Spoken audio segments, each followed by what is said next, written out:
Hora de falar sobre o Palmeiras, mais especificamente de Estevão, que foi comparado a Neymar pela imprensa alemã. Vale a lembrança de que o Estevão acabou eleito o melhor do jogo nas duas primeiras partidas do Palmeiras no Mundial, mesmo sem ter brilhado tanto.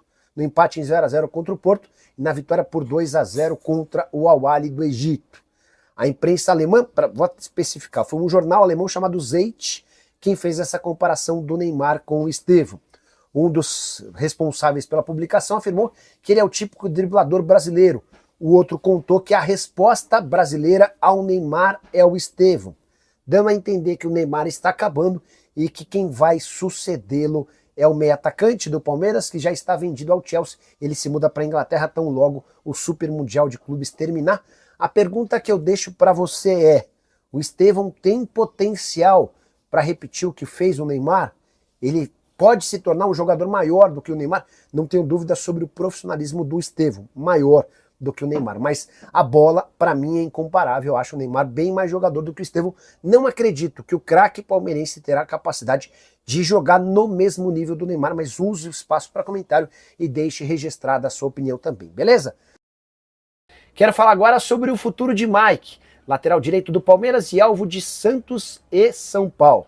Antes de gravar esse vídeo, conversei com uma pessoa que trabalha com o Mike para entender os próximos passos do jogador. E dá para cravar que enquanto o Super Mundial de Clubes estiver acontecendo, o Mike não vai conversar nem com o Santos, nem com o São Paulo. Até porque a prioridade do lateral de 32 anos é permanecer no Palmeiras. Se na volta do torneio ao Brasil ele não for chamado para discutir uma renovação de contrato, aí sim o Mike vai começar a debater, especialmente com o Santos, quais são as próximas possibilidades. Até porque o São Paulo sondou a situação do Mike e se incomodou com um salário superior a 500 mil por mês. O tricolor busca reforços, mas não tem grana para grandes investimentos.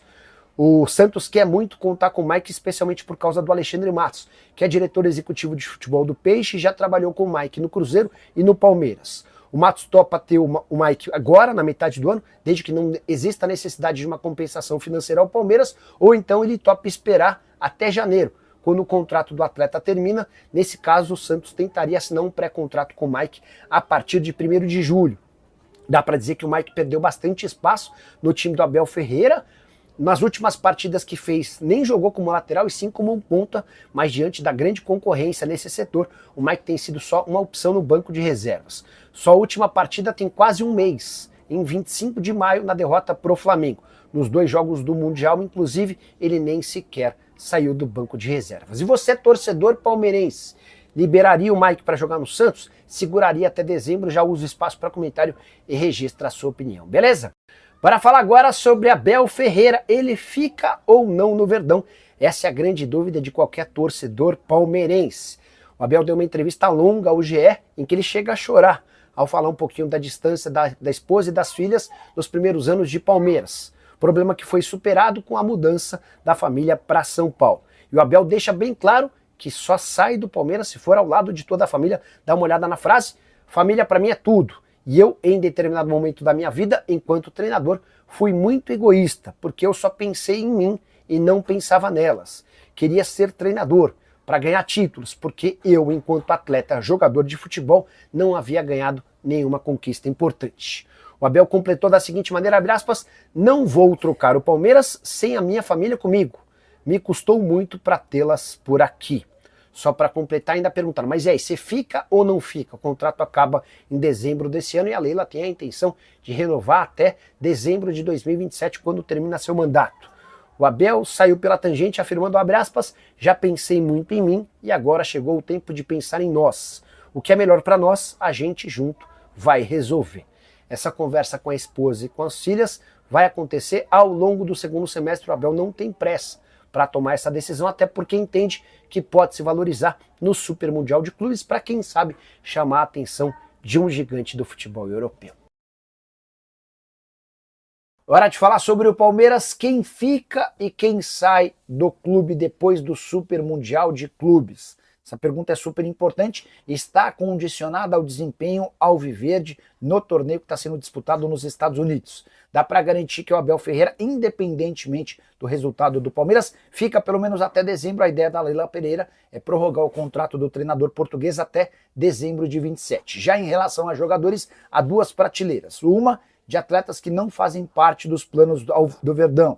São eles Mike, Marcos Rocha, Lomba e Naves. Os três primeiros cujos contratos se encerram em dezembro. O Lomba quase foi parar no Fluminense. O Mike tem proposta oficial do Santos, enquanto o Marcos Rocha avalia seus próximos passos. Em relação ao Naves, tem negociações mais quentes com o Shabab Al-Ahly dos Emirados Árabes Unidos. A segunda prateleira de atletas do Palmeiras são jogadores com quem o Verdão conta, mas são bastante assediados por clubes de fora. Richard Rios é o campeão de sondagens. Já esteve na mira de clubes portugueses, ingleses e também espanhóis. O colombiano, que joga na seleção do seu país, deve ter ofertas altas. Outro que pediu para ser negociado é Piquerez, lateral esquerdo que procurou no início da temporada o Abel Ferreira, informando que precisava ser negociado em julho, sob o risco de não ter mais oportunidades na Europa por causa da sua idade. Gustavo Gomes também tem sido especulado, mas por clubes da Arábia Saudita. O desempenho deles e do Palmeiras no Super Mundial pode ser determinante para uma valorização ou então para a manutenção do atual preço. O Palmeiras assegura que se perder jogadores grandes, vai ao mercado para buscar reposição, inclusive com dinheiro que vai falar sobre o Palmeiras. Vitória, classificação avançada e 82 milhões de reais garantidos com o Super Mundial de Clubes. É que nessa quinta-feira, o Palmeiras fez 2-0 no Al-Ahly, assumiu a liderança isolada do grupo e já tem 82 milhões e meio de reais assegurados somente com as cotas pela participação no torneio nos Estados Unidos. O 2-0 foi construído com gols no segundo tempo, o primeiro deles, gol contra, do centroavante do Al-Ahly, que cabeceou para dentro do próprio gol. O segundo gol do Palmeiras nasceu de um belo contra-ataque. Uma falta cobrada no Al-Ahly, pro Al-Ahly, se transformou num rápido contra-ataque e o Maurício achou o Flaco Lopes, que carregou a bola e tocou na saída do goleiro para segurar o triunfo por 2-0. Você sabe que cada vitória vale 11 milhões de reais nessa fase de grupos. Como o Palmeiras já havia empatado na estreia, garantido mais 5 milhões e meio de reais. E todos os clubes brasileiros têm assegurado uma cota de 66 milhões apenas pela presença na fase de grupos, dá para contabilizar que o Palmeiras já embolsou 82 milhões e meio de reais.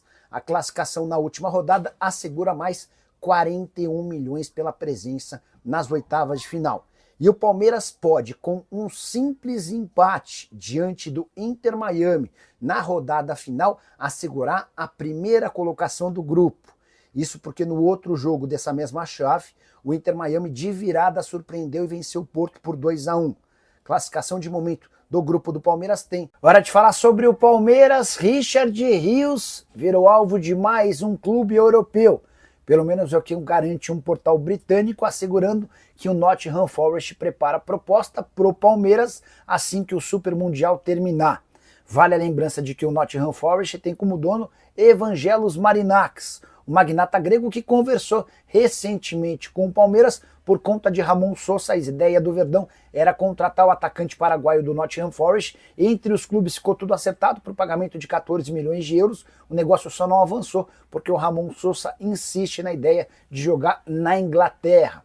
Só para complementar em relação a Richard Rios, volante dos mais badalados do futebol na América do Sul. Ele já havia entrado na mira de Porto, Sporting, Manchester United, Tottenham, entre outros. E é exatamente por conta dessa grande procura que o Palmeiras sonha com um negócio de até 40 milhões de euros, valor que equivale hoje a uma fortuna. Importante lembrar que quando comprado, o Palmeiras desembolsou apenas 7 milhões e meio de reais. Foram 6 milhões no primeiro momento, que garantiram 60% dos direitos econômicos, e mais 1 milhão. Hora de falar sobre o Palmeiras, que não venceu, mas convenceu na estreia do Super Mundial de Clubes. Empate em 0-0 com o Porto, tendo o goleiro do Porto sido o principal jogador em campo. Várias oportunidades, especialmente nos primeiros minutos, e na reta final da partida o Palmeiras foi melhor do que o Porto. E essa superioridade foi reconhecida até pelos veículos de comunicação em Portugal. Um dos jornais mais tradicionais do país, o A Bola, falou até em amasso, sufoco. Dá uma olhada na frase. O sufoco a que o Porto foi submetido não indicava um bom desfecho, até porque o conjunto brasileiro parecia ganhar confiança à medida que o tempo passava. O 0 a 0 acabou sendo ótimo para o Porto, mas também nem foi tão ruim para o Palmeiras. O Verdão vai precisar vencer seus dois próximos rivais, o Al-Ahly e o Inter Miami, por placares maiores do que o Porto para assegurar a primeira colocação do grupo, fugindo dessa maneira de um confronto contra o PSG. Nas oitavas de final está muito claro que o PSG tem tudo para ser o líder do seu grupo depois de fazer 4 a 0 no Atlético de Madrid. Não há como negar que é muito melhor pegar nas oitavas o Atlético de Madrid do que o PSG, o clube francês. É o atual campeão da Liga dos Campeões, tem jogadores em grande fase e deitou e rolou contra a equipe espanhola. Só para completar, mais alguns destaques da estreia do Palmeiras, muitos torcedores alviverdes. Havia quem garantisse que a cada 5 torcedores do Palmeiras no MetLife Stadium, um torcedor do Porto. O Palmeiras foi ampla maioria também na arquibancada. Estevão acabou sendo eleito o melhor em campo, embora para mim não tenha jogado toda essa bola. E o Abel disse o seguinte, depois da partida: acho que fomos bem superiores ao Porto, conseguimos pressionar e criar oportunidades de gol. Fomos melhores, mas no futebol vence quem marca e não conseguimos marcar. Agora imaginem que o goleiro adversário que fez tudo isso era reserva. Imaginem então se fosse o goleiro titular, disse o Abel, fazendo referência ao Diogo Costa, que é o goleiro titular do Porto, mas não pôde jogar por conta de uma lesão. A pergunta: preciso falar agora sobre o Palmeiras com mais um interessado em Richard Rios. A bola da vez agora é Diego Simeone, o técnico argentino que comanda o Atlético de Madrid, pediu a contratação do atleta. Já existiu monitoramento há algum tempo. O Simeone gosta do Richard Rios pelas partidas no Palmeiras e pela seleção colombiana, e ele deu aval para que exista uma proposta oficial para o Verdão nos próximos dias, especialmente depois do que viu o Richard Rios fazer na partida contra o Porto. O Palmeiras já deixou bem claro que nem cogita conversar antes do fim do Super Mundial. Então, estratégia da Leila Pereira é permitir que o campeonato termine lá nos Estados Unidos para depois ouvir propostas e interessados. Porto, Sporting, Nottingham Forest, Tottenham e Manchester United já foram outros clubes que em algum momento tiveram seu nome especulado e ligado a Richard Rios. Contei para vocês na manhã dessa quarta-feira que o Palmeiras só vai aceitar conversar pelo Richard Rios a partir de 40 milhões de euros ou 252 milhões de reais. É óbvio que você começa pedindo o valor e se as propostas forem menores, você vai tentando se aproximar dessa cifra. Mas, de qualquer forma, vale a lembrança de que o Palmeiras havia gasto apenas 7 milhões e meio de reais para comprar o Richard Rios do Guarani. Agora de falar sobre o Palmeiras, você sabia que o Verdão foi o clube brasileiro que mais levou o público nas primeiras partidas, nessa primeira rodada de Copa do Mundo de Clubes? O Verdão contou no jogo contra o Porto com 46.275 torcedores. A estimativa é de que pelo menos 35 mil pessoas eram torcedoras do Palmeiras. Fluminense e Borussia Dortmund, que jogaram nessa terça-feira, esse jogo registrou o segundo maior público em confrontos com brasileiros no Super Mundial, 34.736 torcedores. Dá para dizer que em muitos momentos da partida ouvia-se o torcedor do Fluminense cantando, enquanto os alemães estavam caladinhos.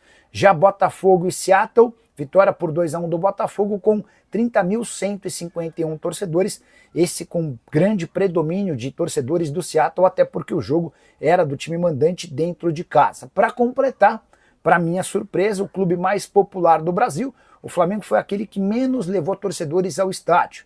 Vitória do Fla contra o Esperance na noite dessa segunda-feira. O jogo que aconteceu em Filadélfia contou com apenas 25.797 torcedores, só para passar o número direitinho. A grande verdade é que, em relação a público, os estádios bastante distantes de encherem, né? É também verdade que as arenas onde estão sendo disputadas as partidas da Copa do Mundo, todas gigantes, para 70, 80, 90 mil pessoas, mas os públicos entre 20, 30, 40 mil pessoas não têm conseguido levar muitos torcedores. A expectativa da FIFA é de que nas rodadas finais da fase de grupos e também no mata-mata, essa ocupação seja